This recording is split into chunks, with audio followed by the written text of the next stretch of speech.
Okay, Assalamualaikum. Greetings. Today we are going to cover on state chart diagram. The following are the learning objective of this slide, which is to understand UML notation for state machine, or sometimes it is called state chart. So the word state chart and state machine will be used interchangeably. Okay, and then we will look at what are the elements in the state machine and how to draw it. Okay. Before I start, let me just show it to you how state chart or state machine diagram looks like. Normally, when you draw this diagram, is for one particular object. Remember when you draw your sequence diagram, you have objects on top. So you normally choose one or two of that object, which is having the most complicated operations. And then you choose one or two, and then you draw a state chart diagram for that particular object. Okay, in this example, this is a state chart for patient admission object. Okay, so as you can see here, it starts with an initial state and then it has an end state. Okay, and what you see in the middle is actually changes of states. It's not, this diagram is not meant to show the flow of processes like the one you did in activity diagram or in a sequence diagram. It's basically showing to you for this particular object, which is the patient admission. So you want to draw the life cycle of this object. Okay, for this particular object, you have several states, which is entering state. So when a patient enters the hospital, it is just the entering state. And once you have settled with all the documentation, check it. So that patient will be in an admitted state, right? So the label here that you see is actually referring to the methods that you've been designing in your sequence diagram. And if you see a label like this with a square bracket, it's actually showing the condition. Or in this diagram, we call it as CART condition. Okay, for example, once a patient is in admitted state, so that patient will be checked, right?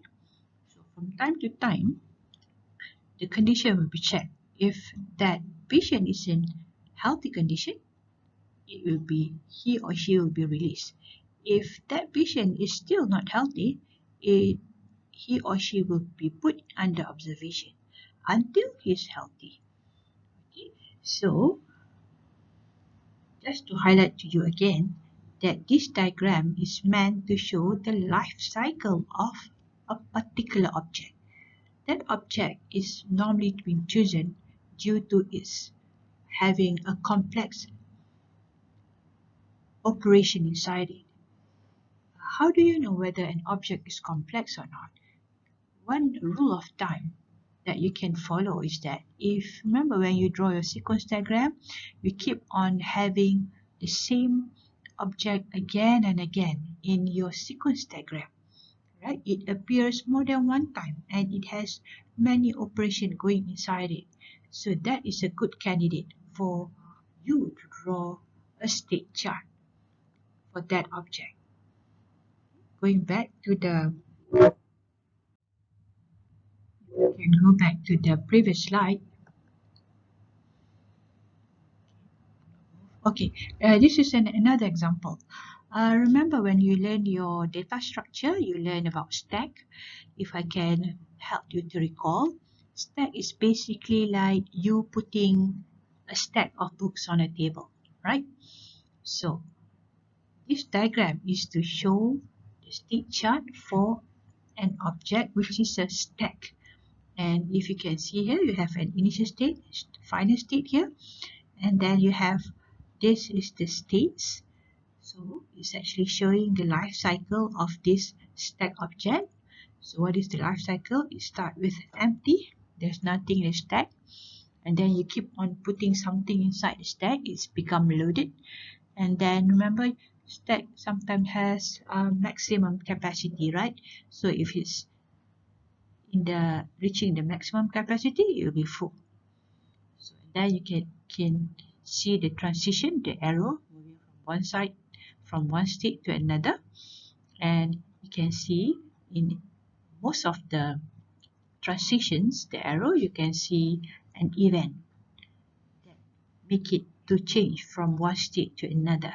For example, from an initial state, you can create the state, right?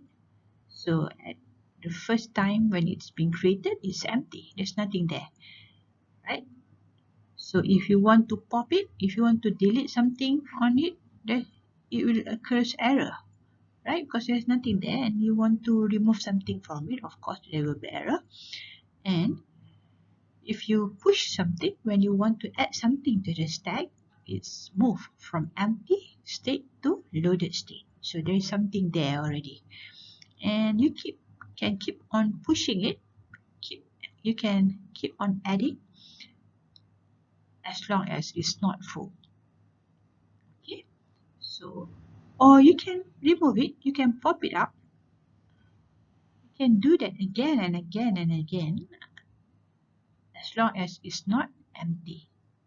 Okay, you can move from this state to empty state again if you keep on popping and it's empty. Here you pop and it's empty, and it will move from loaded state to empty state. The same goes here. Let's say the stack are being pushed so many times and it's full. So let's say you push it and it's full. You move from state loaded to full state. And if you want to push, you want to add some more here, of course there will be error. But you can still pop it. You can still delete it out. Okay, so when you pop, it's no longer full. It will be in a loaded state. Alright, you have idea what? Hopefully you can get some idea what state chart is. It's meant to show life cycle of a particular object. It's not meant to show the flow. It's meant to show changes of states from one state to another. Okay, most of the time, the change of one state to another happen because of an event. Alright, just to highlight here again, state machine is meant to show the dynamic aspect of a single class of objects as it evolves over time. So, in a duration of time, there will be changes of states due to events that happen or triggered. Whereby in your interaction diagram, remember when you draw sequence diagram, communication diagram, okay, it is meant to show how a particular use case scenario is executed. It's meant to show the steps that involve among a set of classes. Okay, so when you draw your sequence diagram, remember you have many objects, right? So you are dealing with more than one class or objects. Whereby when you draw your state chart or state machine, you are drawing it for a particular only one single class or objects. Alright, so you have seen this. You can either draw a simple state like this just by labeling, or you can draw a more complicated one like this one. So you normally draw a state like this if your state is very detailed and you want to highlight what is inside it. So for example, upon entering a particular state, there is an action that you need to follow. Upon exiting the state, there is an action that you want the execution to follow, so you have to detail it out. Okay, so this is a more detailed one. A simpler one is just like this. Okay, so another example, just to give you more idea on what state machine is, you can, again, normally you will have an initial state and final state. This is a simpler state where you only label the name, you don't detail out what is inside. And this example is for an ATM machine, right? The screen is always there waiting for you to do action on it, right? So for example, when it's in initial state, this is for an ATM machine object. When it starts, it's always idle. It's doing nothing. It's waiting for you. Let's say after an action has been done on the screen or at the keypad, so the screen becomes active, right? So the thing that you see here after do that is event. Okay, event that makes the transition to happen from one state to another. So after 5 seconds, for example, there's nothing happen on the screen or the keyboard, it will become idle again. Yeah, I've mentioned events several times already. So basically events are the label that you see on the transition, on the arrow. So it can refers to signal, call for operations like the methods that you specify in the sequence diagram, or because of the time, passing of time, or because of a condition to be satisfied, like the one you see in the square bracket, creation or deletion of objects or operation. Okay, so it can either be internal or external. Okay, there are actually basically 4 types of event. Okay, maybe different books will have slightly different explanation about the event. Okay, the first one is change event. Okay, in this example, when you are referring to change event, normally you will start with the word when, or sometimes you don't write it that way, but if you write like this is also acceptable. So a change event occurs when some condition is satisfied. Okay, there is a Boolean condition. It can either be guard condition. Okay, guard condition is the one that having a Boolean condition there, or change event is evaluated continuously until it becomes true. Okay, so it will be doing again and again until it's true.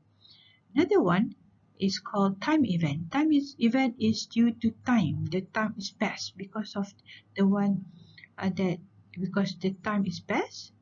There's something there is changes of states. Okay, you have seen just now in the ATM screen example. Okay, here this is the going back to the same ATM screen example just now, where you have when. Okay, you have when it's actually showing the change event. You can either put time inside here, or you can put an action. Okay, maybe pressing a button or doing something. So, but in this example, when time, let's say when it's already past 11:50 p.m., then you have a backslash here, right? So it means that after this is true, you will do a method called self-test. Okay. So another example for time event is a word after, normally written in front. So meaning that after 5 seconds, so after 5 seconds, backslash, if there is something here written here, means after 5 seconds you do display main method, for example. So due to this being satisfied, the state change from active to idle.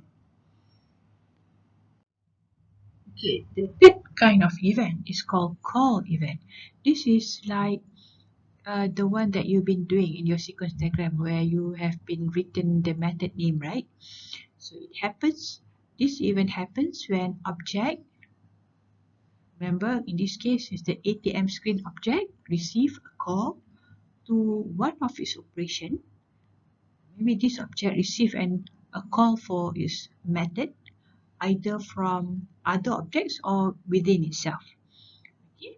After the execution, it returns the calling object. So during the execution, it will do until it's finished, and then it will return back the call. Okay, the receiver of a call event may continue its execution and parallel with the caller, meaning that let's say there's an object that send out a request for an operation for a particular object. In our case, the ATM machine. Okay, so once it's finished executing, it will return back the call. But at the same time, the event that call maybe does not wait. It simply do whatever that they are doing. Okay, so you label with an operation name and whatever parameter inside. Like call event, then you have whatever parameter which is relevant to that operation. Another one is called signal event. Okay, signal event occurs when an object receives a signal. Okay, the sending object, the object that sent the signal does not wait for the receiver to tell, meaning that if an object sends a signal, does not wait whether it is being executed or not, it simply pass it. Okay, for example, wait for a fax incoming call. When there's incoming call, you will receive the fax. The transition means referring to the arrow. Okay, normally on the arrow you label with an event. Okay, so the way that you can label the transition is either you put an event name followed by a guard condition, or you have an event name, you have a guard condition followed by, if you have a backslash here, meaning that there is a several list of action to be done after that, or you can simply have a guard condition. Okay, so it's like this. This is an example just to show transition is basically, as I mentioned just now, moving from one state to another, and normally for that particular transition you label it with events. Right, for example, this is an example where it starts with the initial state and then with final states, and then it is showing to you, let's say if you have a time event, remember you have after 2 seconds, if there is a backslash, we can list out what are the operation that followed after that. For example, this is a signal, send a signal. Okay, from ideal it moved to tracking when there is a method to be executed. Okay, followed by its parameter, and there's a guard condition. If this guard condition is true, it will be the next action that we follow is whatever that you specify after the backslash. Or sometimes you can have a transition without any label, meaning that it's finished, move on to the next stage. Or you can have you can label the signal, right? So this is how you can label your transition. Okay, how do you prepare your state machine? First of all, set the context, meaning that you choose what objects that you want to represent, identify initial states, and think about what are the states that you want to represent for the object. Just to bear in mind that whenever you label the states, don't show it as though you are showing the process. Show as though you are labeling for the life cycle. Like for example, a life cycle for a human being is born, young, teenagers, adults, okay, something like that. Determine the order in which the object will pass through the states. Identify what are the events, what are the actions, any guard condition that you want to follow, and then check your state machine. Would like to apologize for this diagram. There is no initial and final states. So just to give you more examples, you have more idea on how to draw this diagram. This is an example of a state machine or state chart for a digital watch. Okay, whereby when you have a watch, it's always in a display mode, right? When you start it, when you put battery on, it will always be in a display mode. Display state, display state, and then from time to time, if somebody click on the mode button, it will change. For example, set time, set the hour first, alright, and then you press mode button again, you can set the time, the minutes. And when you set the mode button again, it will show the time. So this is like that. Okay. Sometimes the way that you draw sequence diagram, sometimes you are being given a description, right? You give a short descriptions. Another way to draw sequence diagram is, state chart diagram is where you already draw the sequence diagram, right? So you have more idea. If you do not draw the sequence diagram, normally you are be given a description like this. Okay, for example, this is an example that asks you to draw a state chart diagram for an object which is course offering, like the course that you are attending. Okay, for example, let me read it through for you. Initially, a course offering must be initialized with a lecturer assigned to the course offering. Okay, so it means that this object course offering only started when you assign a lecturer to it. Okay, CO, a course offering, may be open, able to add student, or close when the number of students exceed. Okay, maybe you set 10 or 20, so when it's reaching the number, you close it.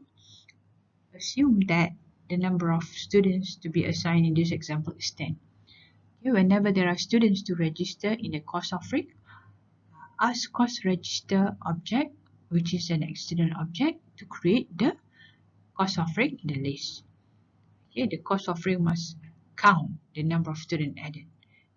A course offering may also be cancelled. So this is a description given to you, right? If you are not drawing the course, your own sequence diagram. So based on this, try to draw the state machine or state chart for this object. So it started with initialize, start, and then you open it, and then when it's full, it's close, or sometimes you can cancel it. So these are the states. See, it does not show the steps. It's showing the different states that can change from time to time. Okay, let's look at the arrows, the transition. So let's say you started, you begin creating a course, and then once it's created, you can add student backslash, meaning that action that follow, set the count to 0, and course register, which is the external event, create the course. Okay. Then when it's open, you can keep on adding as long as the count does not exceed 10. Let's say it's already 10, the count is 10, it will be close. Okay, so upon when it's open, you can have an option to cancel it also. When it's also closed, you can still cancel it. And when it's done, you reach the final stage.